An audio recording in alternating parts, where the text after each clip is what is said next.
গত 2 মাস সকল হল সংসদ এবং কেন্দ্রীয় সংসদের 28 জন প্রতিনিধি এবং হল সংসদের সবাই একসাথে কমন বোর্ডে সকল বিভাগ এবং মতামত বৈচিত্র্যময় এক পাশে রেখে একযোগে যে কাজ করছেন, আজকে সবাই এসে একসাথে বসছি, কাজ করছি, এই চমৎকার ঐক্য, এটা জন্য প্রত্যেকের হাততালি করার যোগ্য একসাথে যে আমরা সবাই সবাই আর সবাই একটা ভালো উদাহরণ সৃষ্টি করেছি। এই যে পলিটিক্যাল কালচার চেঞ্জ আমরা ঢাকা বিশ্ববিদ্যালয়ে দেখেছি, আশা করি এটা বাংলাদেশ ফলো করবে, পুরো বাংলাদেশ ফলো করবে এবং ফলো করতে বাধ্য আর কি। ঢাকা বিশ্ববিদ্যালয় যে পথে যায়, বাংলাদেশের পথে যায়, আমরা একটা উজ্জ্বল দৃষ্টান্ত স্থাপন করতে পেরেছি, এটা ইতিবাচক। আর দ্বিতীয় হচ্ছে এই যে আজকে 2 মাস পরে আমি বিস্তারিত জিজ্ঞেস করতে হবে, স্যার অভিষেক করছেন না কেন? স্যার বললো যে অভিষেকটা আমরা হল পর্যায়ে করবো, হল পর্যায়ে ফর্মালি করে কাজ শুরু হয়ে গেছে।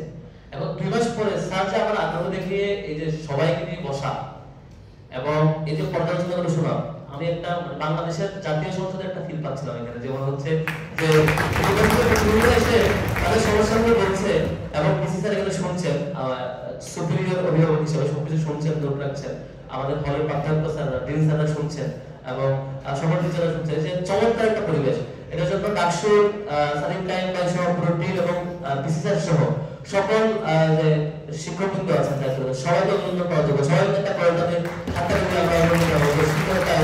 এবং স্যারকে আমরা রিকোয়েস্ট করবো মাঝে মাঝে কিছুদিন পর পর আয়োজন হওয়া দরকার, যেরকম আয়োজন হবে সেখানে আমরা আমাদের সমস্যাগুলো বলবো, আমাদের একমত থাকি, এরকম আয়োজনগুলো বারবার হওয়া দরকার। আমরা আমাদের ফলে প্রতিনিধিত্ব প্রবলেমগুলো বলবো, আমরা শুনবো এবং একটা আসলে যে আমরা প্রতিনিধিত্ব করছি, মানুষ যে করে থাকে যে এটা সেকেন্ড পার্লামেন্ট, রাষ্ট্রকে বাংলাদেশ সেকেন্ড পার্লামেন্ট বলা হয়, এটা একটা ভালো এক্সাম্পল। আপনাদের পার্লামেন্ট বলতে আপনারা দেখতে চাই যেখানে আমরা সবাই সবার সমস্যাগুলো বলবো, স্যাররা শুনবেন, যেটুকু পারার চেষ্টা করবেন, অথবা স্যারের কোনো যদি লিমিটেশন থাকে সেটা আমাদের ক্লিয়ার করবেন। আমরা মানে ক্লিয়ার থাকতে চাই সবকিছু ব্যাপারে।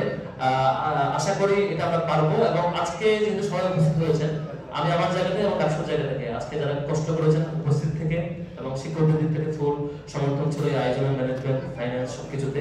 আবার একই সাথে আমার ডাকসুর নির্বাচিত সদস্য এবং সেক্রেটারিয়েট মেম্বাররা সকলেই একজনে কাজ করেছেন এই আয়োজন বাস্তবায়ন করতে, তাদেরকে ধন্যবাদ জানাচ্ছি। এখন কথা একজন অনুরোধ করছি আমাদের আজকের আয়োজনের সভাপতি